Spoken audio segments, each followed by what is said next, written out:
ভাই, সুখের সময়টা অরিজিনালে বেশিক্ষণ থাকে না। এই যেমন মনে করেন যে এই ছুটিটা যে কিভাবে কাটে গেল, মানে কিভাবে শেষ হয়ে গেল একবারে স্বপ্নের মতো। যে কবে ছুটি শুরু হলো আর আমি এই যে যে ফুল ছুটির ভিতরে যে কি কি করছি আমার সেটা মনে নাই। তা একটা ফোন কলেই মনে করাই দিল যে আমার আবার ফিরে যাইতে হবে সেই রোবোটিক লাইফে।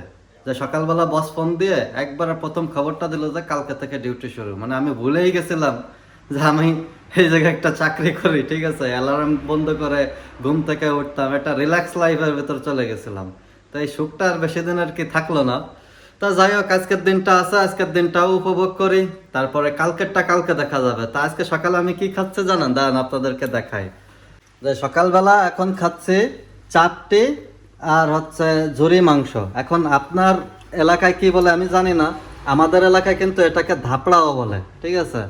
আর যারা, আমি যেহেতু শরীয়তপুর ভাই বেড়াদের সাথে কাজ করি, যাদের বাড়ি আছে শরীয়তপুরে, ঠিক আছে, তারা এটাকে চাপটি বলে বা চাপটি বলে, এটা আমি মাছ শিওর। আর আমাদের এলাকায় ওটাকে বলা হচ্ছে ধাপড়া। তা ধাপড়া দিয়ে আর ঝুরি মাংস দিয়ে আজকে সকালে নাস্তা হবে। তারপরে কালকের কাজের বিষয়ে কালকে জানা যাবে, ওটা কালকে দেখবো। আজকে এই নিয়ে কোনো চিন্তা ভাবনা নাই। আজকে প্রথম 2026 সালে টি শার্ট উদ্বোধন করলাম, দেখুন তো আউটফিটটা কেমন হয়েছে।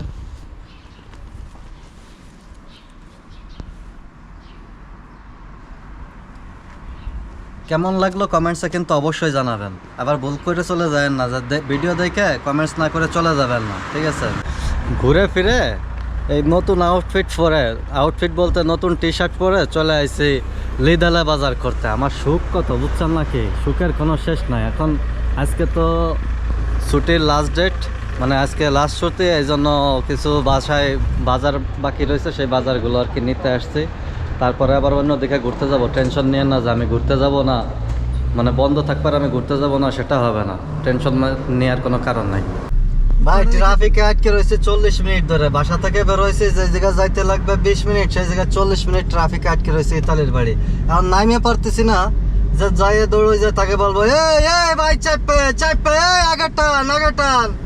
বাংলাদেশ না তো, আমেজ নাই, ফুর্তি নাই, এরা বোঝে না এর ভিতরে যে একটা অনুভূতি, এই চিল্লানোর ভিতরে এই জিনিসটা বোঝে না। ইতালিয়ানরা সব হচ্ছে অনুভূতিহীন মানুষ, বুঝছেন। এই যে ট্রাফিকের ভিতর দিয়ে এতগুলো গাড়ি যাচ্ছে, না দিচ্ছে একটা হরেন, না একটু চাল্লি। একে ভিতরকে কোনো অনুভূতি নাই। যদি একটু হরেন না দেন তাহলে ফিল আসে যে আমরা ট্রাফিকের ভিতর আটকে আছি। আজব দেশের আজব মানুষজন, এরকম মানুষজন জীবনে দেখি নাই। প্রথমে বিষয়টা অনেক হালকাভাবে নিয়েছিলাম, ভাবছিলাম যে ট্রাফিকটা বেশি লং হবে না, কিন্তু প্রায় 1.5 ঘন্টা ধরে ওয়েট করতেছি। এখন পুলিশ আসার সাইরেন শোনা যাচ্ছে, জানি না কি হয়েছে সামনে। এই যে মাত্র পুলিশগুলো, দেখা যাক আরো কত সময় এরকম ট্রাফিক আটকে থাকতে হয়, আল্লাহ মাবুদি ভালো জানে। গতকালকে আমি যখন এই জায়গায় আইছি তখন সন্ধ্যা হয়ে গেছিল, এই কারণে আপনাদেরকে এই জায়গাটা আমি সুন্দরভাবে দেখাইতে পারি নাই। তা আজকে আপনারা দেখেন যে এই জায়গাটা কত সুন্দর। এই দেখেন, আমি আবার ফিরে আসছি এই জায়গাটায়, আবার আজকে কত সুন্দর এই জায়গাটা দেখেন। এই যে কত সুন্দর সবুজ নীল পানি, আর এই যে দৃশ্য, কার না মন চায় এই জায়গায় বারবার ফিরে আসতে। এই ঠান্ডার ভেতরে মনে করেন আমি জ্যাকেট গাইতে চলে আসছি এই জায়গায়। আর যদি গরম হইতো তাহলে তো আমার তো মনে হয় যে সি বিচে আমি শুয়ে থাকতাম।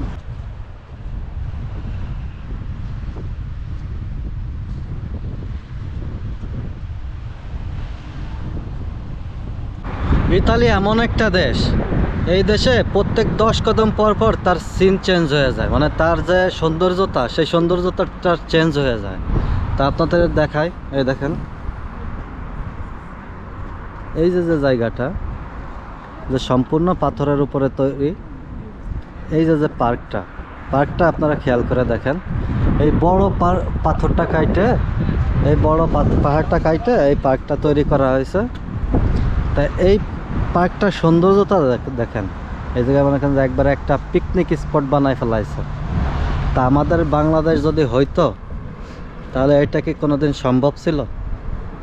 কোনোদিনও সম্ভব ছিল না। আর আমি কেন বললাম যে ইতালিতে প্রত্যেক 10 কদম পর পর তার বিউটি চেঞ্জ হয়ে যায় বা তার সৌন্দর্যতা চেঞ্জ হয়ে যায়, এর কারণটাই দেখেন। আপনি ওই জায়গায় যে সিনটা দেখে আসছেন আর এই জায়গার সিনটা দেখেন, কত সুন্দর পানি।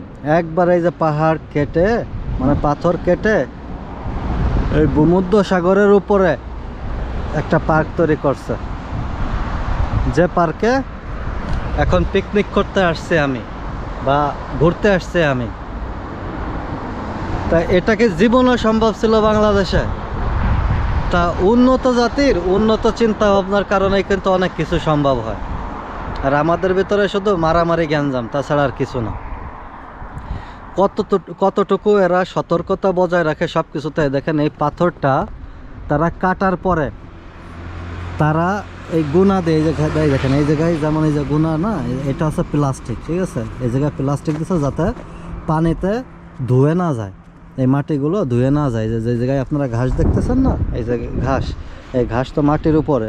তো যেহেতু এটা পাহাড়ের উপরে, সেহেতু বৃষ্টির পানিতে যদি এই যাতে এই জায়গাটা ধুয়ে না যায়, এই জন্য এই জায়গায় এই যে প্লাস্টিকের দিয়ে দিয়েছে।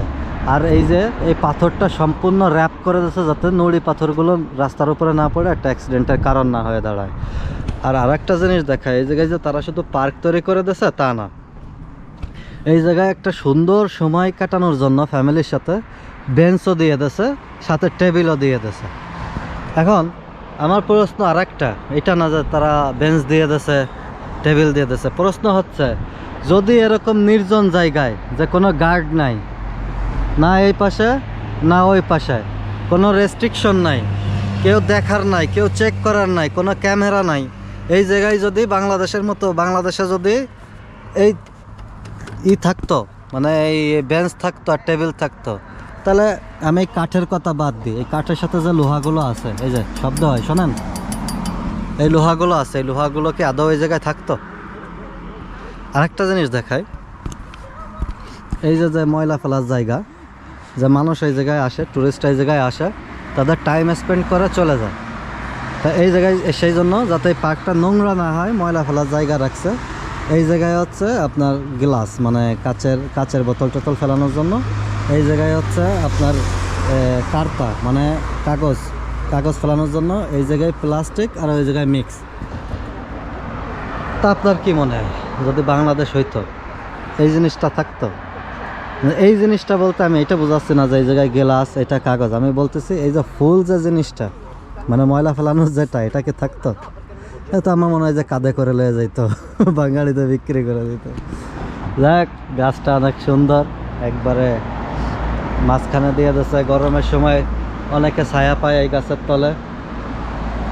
তো জায়গাগুলো কিন্তু অরিজিনালি সুন্দর, কারণ যে আমার দ্বারা আপনাকে সম্ভব না যে এক্সপ্লেন করে দেবো যে এই জায়গায় কি আছে না আছে, এটা সম্ভব না। কারণ কি, আল্লাহ এই যে দুটো চোখ দিয়েছে না, এ দিয়ে যা আপনি দেখতে পারবেন ক্যামেরায় সেটা সম্ভব না, যত ডিটেলসে দেখতে পারবেন ক্যামেরার মাধ্যমে সেটা সম্ভব না। আপনাকে আরেকটা জিনিস দেখায় যে ইতালি কি, এই দেখেন,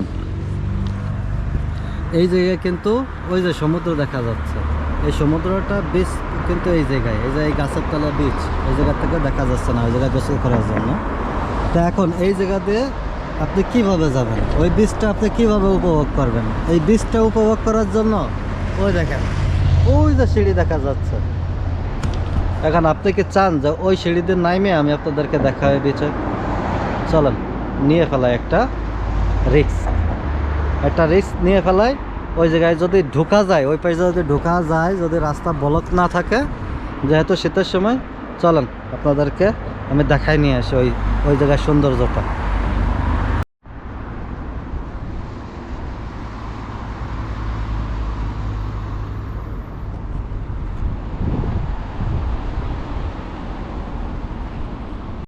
নিচে নামা শুরু করতে না করতে অদ্ভুত একটা জিনিস দেখলাম সামনে, দাঁড়ান হালকা করে দেখায়। আর এই জায়গার সিঁড়িগুলো অনেক লম্বা, মানে একটু কষ্ট হচ্ছিল। দেখেন আজব একটা জিনিস না, যে এই জায়গার কি খ্রিস্টানদের পূজা করার জায়গা, পূজা বলেন বা প্রার্থনা বলেন, যেটা বলেন, ওই জায়গায় একটা চার্চের মতো করা। আর এই রাস্তাগুলো এত রিস্কি, দেখেন একবারে ফুল রাস্তাটা একটু দেখেন যে কত রিস্কি এবং কত নিচে যাইতে হবে। এই জায়গায় কিন্তু রাস্তাটা একবারে পাথরের উপরে, মানে স্লিপ করলেই শেষ।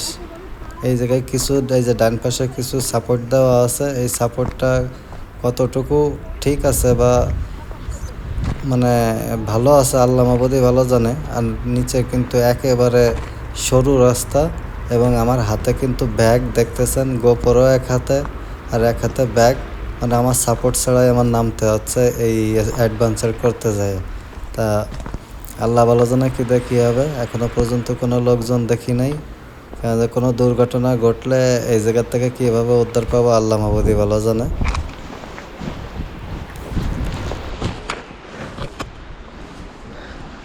আপাতত অর্ধেক রাস্তায় আইছি, অলরেডি সাগরের পানির শব্দ আওয়াজ শোনা যাচ্ছে। রাস্তার অবস্থাটা তো দেখতেছেন যে আরও অনেক নিচে যাইতে হবে। আমরা কিন্তু ওই উপর থেকে আসছি, ওই উপর থেকে অর্ধেক আসছি। চলেন কন্টিনিউ করি।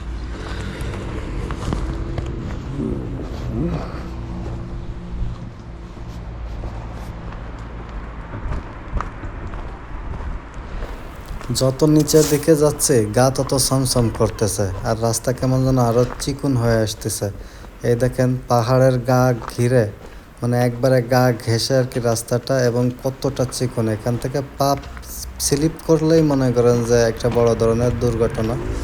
এত চিকুন রাস্তাতে কীভাবে নামবেন বা নামবো সেটা আমার মাথায় কাজ করতেছে না। তারপরেও আর কি যাচ্ছে, দেখা যাক কি দেখি হয় আল্লাহর নাম নিয়ে।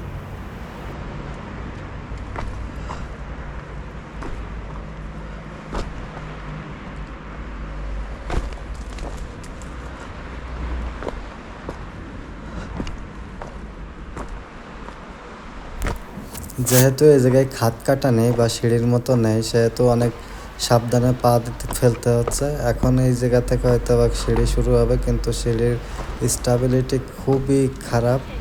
দেখেন কত লম্বা লম্বা একটা সিঁড়ি, আর সব কিন্তু পাথরের। আর পাথরটা যে একটা পাথর তা না, ছোটো ছোটো পাথর, এই জায়গায় স্লিপ করার চান্সও অনেক। এই জায়গায় তো কিছু কিছু সিঁড়ি অলরেডি ভেঙে গেছে। এই জায়গা কিন্তু সরু আছে, অনেক সাবধানে।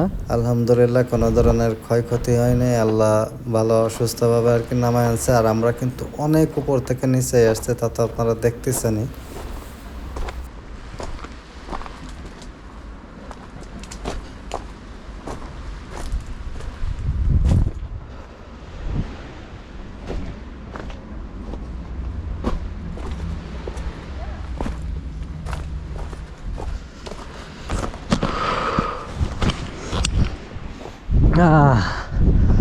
চলে আসছি,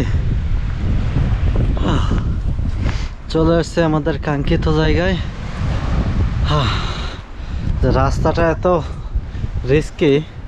এই দেখেন আমরা কোত্থেকে আসছি, ওই যে সেই উপরে, ওই উপর থেকে কিন্তু আপনাদেরকে ভিডিও দেখাচ্ছিলাম যে নিচে ওই রাস্তা দিয়ে আমরা নিচে আসবো। তাই দেখেন আমরা চলে আসছি সেই বিচে। তা গরমের সময় যদি মনে করেন যে এই জায়গায় আপনি এই পানিতে শাওয়ার নিতে পারেন আর এই জায়গায় রিল্যাক্সে থাকতে পারেন, তাহলে কি অনুভূতিটা আপনার হবে। উপর থেকে কিন্তু এই কথাটাই আপনাকে বলছিলাম। আপনার কি এই উত্তরটা আছে এখনো পর্যন্ত? যদি চিন্তা করে না থাকেন তাহলে এখন চিন্তা করেন। এই দেখেন পানির কালার দেখছেন, এই যে সেই ভূমধ্যসাগর, এই ভূমধ্যসাগর দিয়ে কিন্তু লিবিয়া দিয়ে মানুষ আসে। ওই যে একটা জাহাজ দূরে দেখা যাচ্ছে, আমি তো চোখ দিয়ে দেখতেছি, ক্যামেরাতে দেখা যাচ্ছে কিনা জানি না, এডিট করার সময় বুঝতে পারবো। আর এই যে দেখেন পাথর, এই যে পাথর কাইটে কাইটে এই বীজ তৈরি করা, উপর দিয়ে রাস্তা তৈরি করা, সব কিছু তৈরি করা এই পাথর কেটে কেটে। তো এইটা হচ্ছে ইতালির সৌন্দর্য। সব জায়গায় এক্সপ্লোর করতে হবে ভাই, ঘুরতে হবে, মজা নিতে হবে। জীবনটা কি অনেক ছোট্ট, তাই না? সবাই বলে, কিন্তু এই ছোট্ট জীবনে সব কিছু ঘুরে ঘুরে দেখতে হবে। খাবার দাবারের আয়োজন দেখতেছেন, জড়াই গেছে টেবিলে, বেরোইতে পারছেন। এই যাচ্ছে খাবার চলতেছে, আর আমরা ফুল সাগরের উপরে পিকনিক করতে আইছি।